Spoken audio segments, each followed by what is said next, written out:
ಶುಕ್ರವಾರದಿಂದ SSLC ಪರೀಕ್ಷೆ ಆರಂಭವಾಗಿದ್ದು ಮೊದಲ ವಿಷಯದ ಪರೀಕ್ಷೆಗೆ ಕಾರವಾರದ ಶೈಕ್ಷಣಿಕ ಜಿಲ್ಲೆಯಲ್ಲಿ ಒಟ್ಟು 9,209 ವಿದ್ಯಾರ್ಥಿಗಳು ಹಾಜರಾಗಿ ಪರೀಕ್ಷೆ ಬರೆದರು.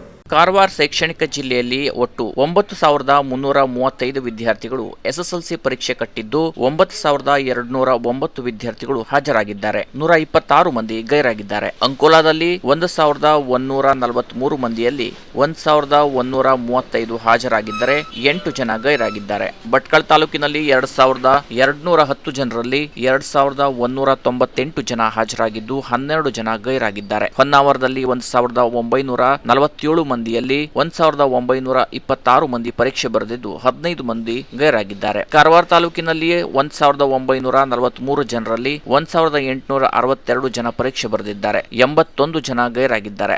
ಕುಮಟಾದಲ್ಲಿ 2,098 ವಿದ್ಯಾರ್ಥಿಗಳಲ್ಲಿ 2,088 ವಿದ್ಯಾರ್ಥಿಗಳು ಹಾಜರಾಗಿದ್ದರೆ 10 ವಿದ್ಯಾರ್ಥಿಗಳು ಗೈರಾಗಿದ್ದಾರೆ. ಮೊದಲ ಪರೀಕ್ಷೆಯಲ್ಲಿ ಯಾವುದೇ ನಕಲು ಇನ್ನಿತರೆ ಸಮಸ್ಯೆಯಾಗದೆ ಎಸ್ಎಸ್ಎಲ್ಸಿ ಪರೀಕ್ಷೆ ಸುಸೂತ್ರವಾಗಿ ನಡೆದಿದೆ. Canara plus news, Karwar.